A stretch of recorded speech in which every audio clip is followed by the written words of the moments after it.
avant de représenter son pays en fin de semaine au sommet du G7 au Canada, G7 dont nous reparlerons dans notre dossier.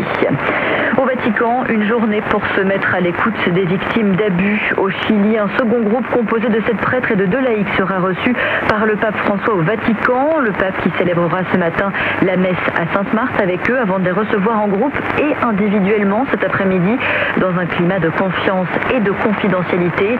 Dans une lettre envoyée aux évêques chiliens, François avait jugé qu'en tant qu'Église, on ne peut plus continuer à cheminer en ignorant la douleur de celui qui souffre. Le pape qui invite à écouter, prier, avoir le courage de regarder, même avec honte, les plaies creusées avec profondeur sur l'homme et sur l'entier peuple de Dieu. Je n'ai plus rien à faire ici, c'est en substance la teneur de sa lettre au Brésil. Le PDG de Petrobras, l'immense entreprise publique pétrolière, a donné sa démission hier après avoir été lâché par le gouvernement, non pas pour les affaires de corruption qui minent son entreprise depuis des années maintenant, mais en raison de la grève des chauffeurs routiers. Les explications de Marine Decher. L'annonce est intervenue en début d'après-midi après une dizaine de jours de grève des camionneurs. Ce mouvement a paralysé le pays pour obtenir une réduction